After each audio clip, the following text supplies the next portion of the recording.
Trying to get in on a Monday, $1.5 million. And Jack, where are they dropping?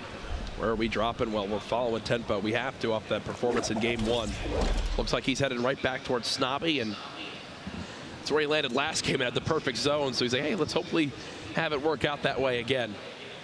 As he'll go ahead and fly towards that area. And when you're flying on in, spinning around, looking for exactly where other opponents could be dropping on in from. Looks like he'll have someone there on his screen. Can't quite read the name, but either way, some early engagements possibly for tempo here. Unlucky loot location came around with just some ammunition. You see a lot of these players, even while traveling, they're going to smack every single, any material source they can, because early game fights, courage, one or two builds can make the difference between winning a 1v1 or not. And look, Slaying inside the house came up with a chug jug. He's got a blue AR already, and Tempo sitting on a gray tactical shotgun at this range is not going to be nearly effective. Shotguns, you got to be very up close. That's why he's using the build. Trying to get in. It gets a shot to the window. Are you kidding me? 80 damage. Leaves Slaying at 20. This chug jug could come in big if Tempo lets him get it off.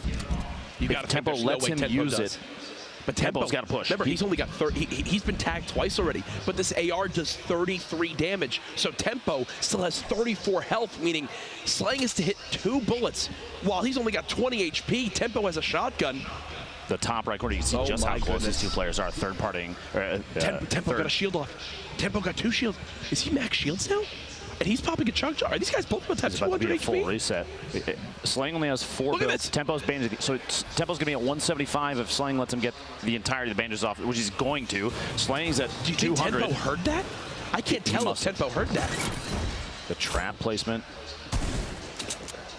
Hopefully Tempo heard that and does not push through the window. He's only got 8 bullets. Forget everything else. He's only got 8 bullets. He's got to hope against his limb right here. He's out of ammo. He's out of ammo. He's dancing around. He's got at least a great pistol. That's his last line of defense. He's got to push. And Tempo gets the elimination. And you see, no, can't believe it. Somehow in the 2 rooms these guys loot, they each get max shields and a chug jug. Here's Nick Merckx early on, facing off against Ryan Rex.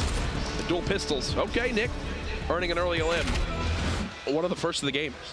At that point, there were only 97. So that was 98th place. 84 left right now, though. 2 minutes and 14 seconds until the circle moves. This is kind of a centralized northeast main circle, which means a lot of players, regardless of where they dropped, maybe only flush factory at this point, or even lucky landing potentially because of the path these players are going to have to take. Should be concerned. Everybody else can kind of take their time and build up some materials as they move. And Nick is totally fine inside Tilted. He's going to go through here. Players will always smack out all the furniture inside. It's not worth a lot of resources, Jack, but every little you bit knock them down pretty quick, and there's a lot of them. Early game when you can only build 10 walls, getting enough mats to maybe build 2 more, that's 20%. You can wind up earning yourself. Oh, big fall there from Jumpman. Sakairos now has the high ground. He actually falls and try to hit a shotgun shot. Doesn't connect yet, and he's out of materials. Jumpman trying to get the little peek over the top there. You saw him jump to try and take a shot.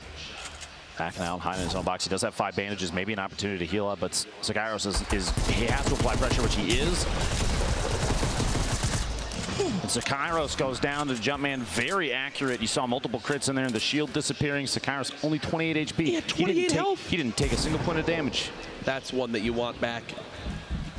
If you're Sakairos now, Kayun, 1 player above, 1 player nearby. It seems like everyone that landed risky is now getting in their fights. This big shield could make all the difference. There you go, wants a third party this engagement. Shotgun shots coming on in, can only build 2 walls. That's Joda just above. That was a perfect spray, knocks him all the way down. Brilliantly done by Kayun. Kayun earns that elimination. Knowing the exact location where your opponents stopped up top, maybe potentially built based on the walls that were still being built mid-engagement, he says, you must be behind this rim. Here's Cryo at Junk Junction. Big shot takes Stratify out. Point blank tack hits like a bus, and the rate of fire is high enough that you can unload rounds, unload shotgun shells, and deal a lot of damage very quickly. So it's kind of known by a lot of people. Chap likes to go to Wailing Woods, and he's already got 700 wood. He's pushed towards Risky. He's got 1 of them to this point. Looking to pick up a second quickly underneath him. Yep.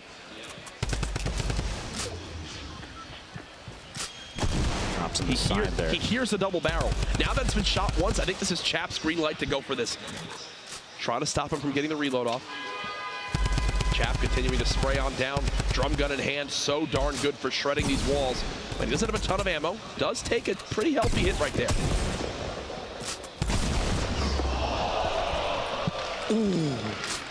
K-Yoon picking up his second elimination. Ooh, you heard the reaction from everybody here. The double barrel, when you are that close and it does that pure like 160 damage. Yeah, that's why it's now the new meta of shotguns to use in competitive Fortnite.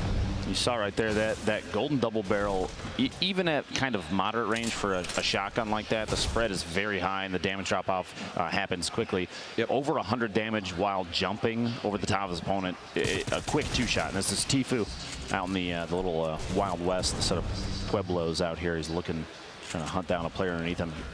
Compact SMG, a shotgun, an AR, and a hunting rifle. Stalking his opponent. Now he has tons of materials at this point. We've seen players start to favor this drop out here because the larger rocks, Courage, come away with, wow, what a shot. Yep. Tfue picks up his second elim. Those large rocks, like I was saying, they have 50 plus brick in them, and they only take a few melee hits. Here's Blind from Cloud9, one elim to this point. Again, you see immediately how these players just begin to break down structures when they realize they have so little materials. Whoa. All back until the Nick Merckx looking for anything. You get a 9 and a 20 off there. The 50 damage just pushes up on Lavish and gets him to the bottom of the staircase there. Nick's got 3. Nick's got 3 elims. That's a point for Nick Merckx, putting him on the board as well. And it looks like he wants to go for more. He's not done yet. Airco, a player we've seen a number of times in the past. It looks like Nick Merckx might be getting third-party. Multiple players here in Tilted as he's trying to back out of this engagement and saying the position I'm in right now, he's getting shot from above.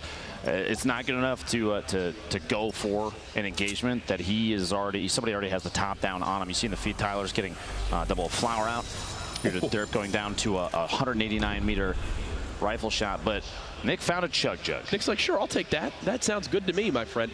And Nick is one of the best players at navigating Tilted, right? Knowing the ins and outs, the little escape routes you can have right there, just sneaks away in towards this new building. Uses that chug jug to get to max HP. This is Crunch, who we highlighted a little bit back in game 1 with his quick edits and his fast building. And right there, shows off the edit power, gets that elim.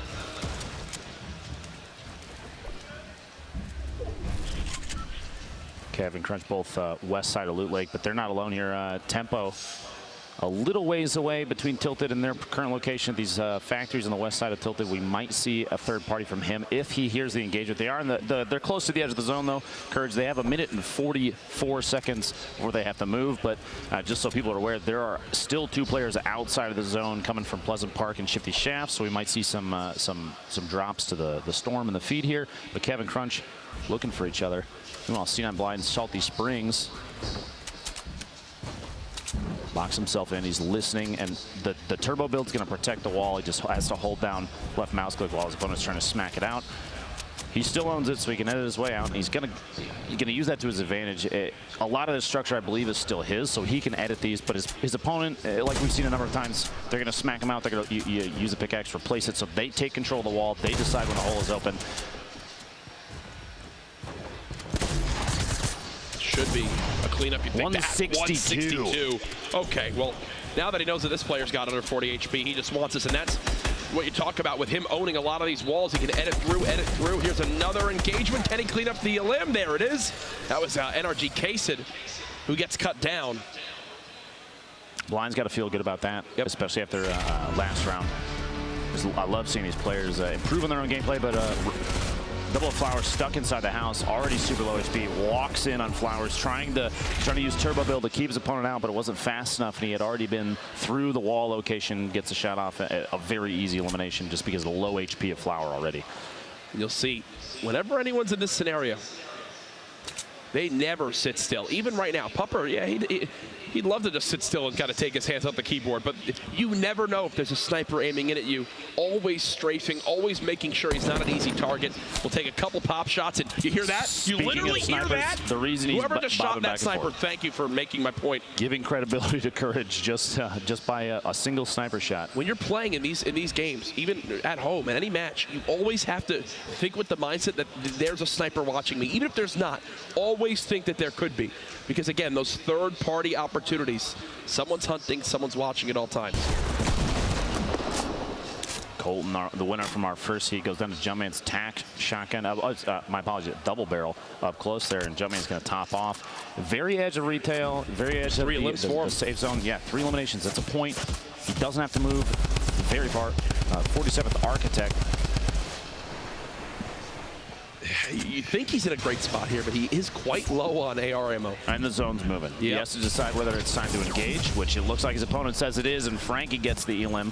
His 47th trying to move out. That's actually Frankie's 3rd elimination. That's a single point for him, which already puts him in a fantastic spot. His loadout is actually exceptional right now, too. 2 full shields. He had a bolt action. But he he's had got so little HP in the zone. That's the thing. He's got to move. He still has a minute. The zone still has a minute to push. So he's got to run so far. There's people nearby. Nick's got someone just above. I think he'll break down wheels here any second. This could be another elimination for Nick Merckx, which would put him at 4. And he still has a campfire to use, so even though he's in the zone, he's still in an okay position. Trying to match the building of wheels. They're on the same level now. Nick trying to swap to that shotgun. There's the elimination. Shot on wheels. Nick Merckx hasn't been stopped yet, folks. He's got a med kit, too. He's in a great spot to keep on moving with the zone. He's actually, looking at the map, he's relatively far out. He has quite a ways to go. He's still all the way across Dusty. Hopefully there's more than one med kit there, or maybe he has a launch pad, because otherwise he's in a tough spot. Yeah, he most certainly is. Pupper. Now remember, when this zone closes, it's going to start hitting even harder. Is this the second? Is this second? Yeah. This player's now trying to medkit to stay alive here. Pupper getting chunked on down. He's got to stop and use this medkit. It's hitting for 2. Cut off. This means it's a 1v1 fight, and he doesn't have any eliminations left. So no matter the outcome, no points Both for Pupper there. Drop. Melo goes down as well. You see all their loot sliding down the ramp. The Storm is quite good at getting eliminations, and you see it there over towards Hysteria. Just took down Yo-Yo. Keep it up. That's his first elimination of the game. Now, this is actually Hysteria's 3rd time through the qualifiers. He played through all the heats before this and has done very well in those, but each qualifier he's gotten very close. I remember overhearing he got to 11th place multiple matches, I believe, yesterday, which is just one spot short of getting even just a single point, which could have put him in on Monday. This is where the little huts begin to get built. The 1x1s, the little bases to hide on in. Over to Christo. Above Lonely Lodge. Won't be safe for this next zone, but he's playing like this because he's got WBG Ranger just below him. Ranger tries to spray on down. The trap comes in. There's 150, and oh no, Christo. A little bit of a panic there. It looked like, I don't know if you noticed, was he attempting the rift to go his way out of there just in the last second of the trap damage? Possibly, as now Kayun thinks he's got a free elim opportunity in a 3rd party. What he doesn't know is that that player below took 0 damage, so they're both around the same amount of HP. And as a player, Lupo, you can sometimes use that to your advantage. Play mind games to your opponent. Oh, he thinks I'm weak because I've gotten this engagement. Meanwhile, he's still more than ready to fight again. Remember, too, if that trap is still in there, an opportunity for a lot of damage. A lot of AR ammo being used. Keep an eye on the amount that Kayun has. Just about one and a half clips left.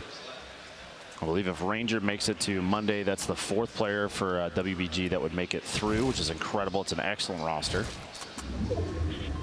Nick Merckx in the feed takes C9 Blind out. Jeez, Nick Merckx is a man on a mission. 5 elims, that's 2 points already. That might lock Merckx in for Monday. Oh yeah, no, Nick's in a brilliant position because he had elims last game too. Here's Fade in a little build battle around one of these houses. Stops Joshua right there. Once he gets the high ground, he just goes for the quick shotgun shot. That heavy, so darn good when you get the headshot crit. And this is from Ranger's perspective. Drops him down, places the trap, edits the wall above him, swaps to the shotgun. It happens so quick, but every single one of those actions was calculated. A much deserved limb right there. Is he gonna go for this? Is he going to go for this? Oh, Dude, gets almost blocked. one of the most aggressive launch pads we've seen so far. He's trying to get the drop in on him up top. The reason he went for it, or potentially went for it, is because the opponent at the top of the tower He's got 6. He was already in an engagement, so he kind of had the drop on him. But there's 3 players in this box. Triz is nearby, 2 across the street. Nick Merckx, like you said, was 6 eliminations. Leading this game. What an absolute beast. He's blind in second, and the limbs is already out. This one, Nick trying to break through these walls. He has made, he's made it up through. The spray with the drum gun, isn't enough? No! Just short of the 7th elimination. That would have been 3 points there. I'm surprised he didn't swap to the heavy shotgun. I think he was hoping that maybe the drum gun spray would have been enough, but if he's got the heavy shotgun right there, I think Freak's dead 10 times over. Eventually, or even to a trap play in that situation. They were in the same box. If he owned a wall, there were a lot of options. JP2 from Luminosity Gaming. We've seen him play with Cypher, I believe, before.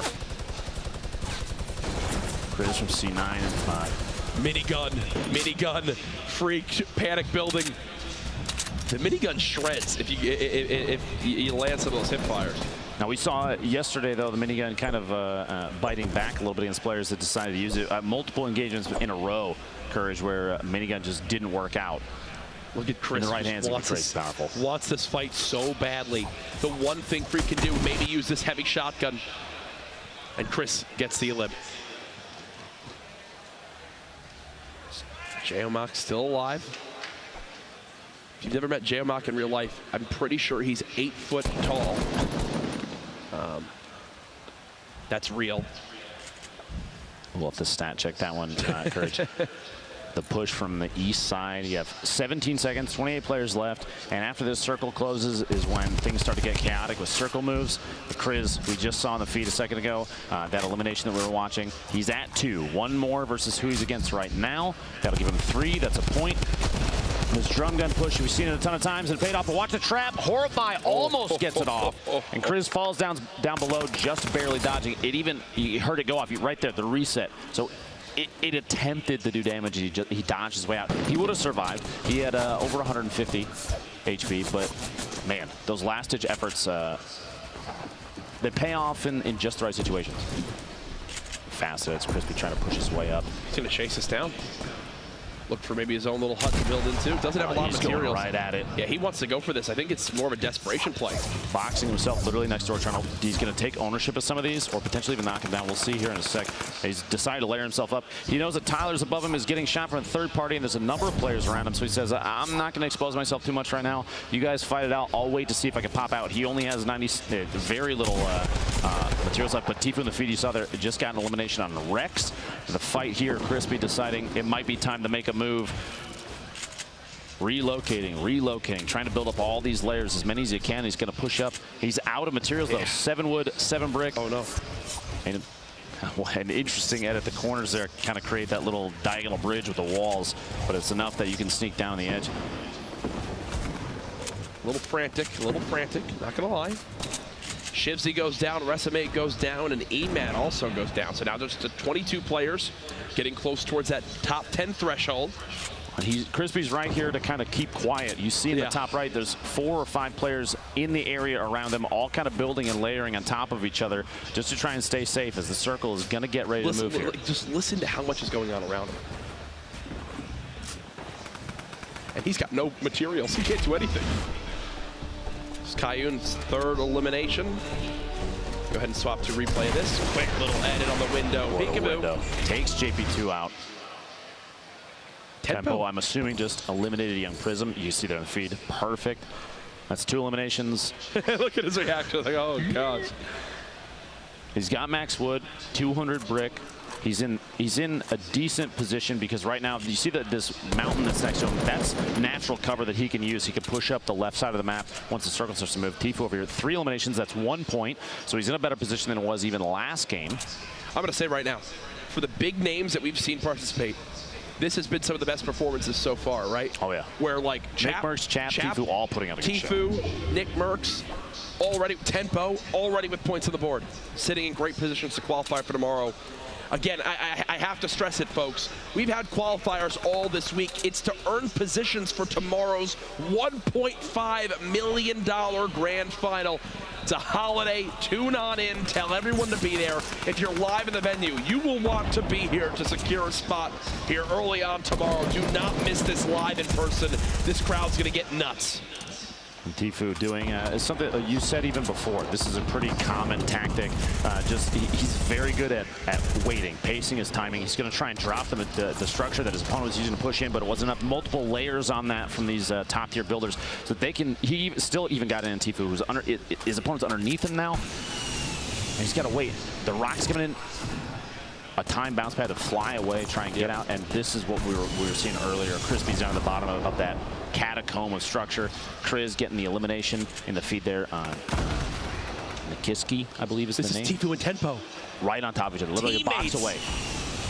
Not this, though. Not here when it's all solos. Tfue using the bounce pad, trying to soar forward. Thankfully for him, none of those drum gun bullets connect. He's made it to the closest spot to this next zone. Sign of a great player, making sure positioning for the next move. Now getting sprayed again. I just realized, Lupo, look at his materials. I mean, this is bad. 10 builds left. I believe that's why you saw he built up that layer in front of him, but didn't cap the top off. Plus, he started to get shot from above. He kind of waited. He knew he had to time the builds correctly, because if he had spent all his material earlier, that means his opponent shooting from above could have potentially busted through and taken shots on him, maybe even eliminated him. You see there, he actually flew early. He made it into the zone, Tfue, but this is where things get crazy. Courage. Everybody's moving at the same time. 4 eliminations for Kriz here. 1 more gets him a second point, plus there's 16 left. 6 more players go down. That's another point for anybody left remaining. Kriz has all these shields, going to get back up to 100 shields. Still 16 players left. Expect a few to begin to drop here. Fade takes down Jayamak. You see Cryo lost to the storm. Another engagement going down as Crispy's trying to sneak on in. 14 players left. Crispy still has no builds. Tfue eliminates Base Soldier, which will maybe give him materials to hold on to. As Triz, yes, he gets 500 wood. That's a game-changing elim for Tfue. Remember, folks, in game 1, Tfue died to Chap when he was 1 elim and 1 position away from earning 2 points. Here he's earned 1 point this game and another elim, plus 2 more elims in the total game. Top 10 would get him another. Now, we were watching Crispy a second ago, who was sitting on 7 and 7 for his wood and brick, and you saw he made his way in underneath. He's in the bottom, and he hid next to a tree, but opted not to knock it down because the tree, the setup inside that little catacomb, the builds that were around it, he's totally covered. He can hide in the bottom of the tree, and players that are sneaking by, he might get the drop on him. He might have an opportunity for another elimination, rather than knocking the tree down and coming out with maybe 30 wood. There's 3 builds that it would get knocked down so fast, it might not matter. Tenpo in a fight with Bumboy. There's another elim for him. Tfue just trying to position himself. Already in that next zone. Made it to 11th. This is where he died last time. Not the case here. Tenpo gets another. Everybody that's left alive right now does get +1 point.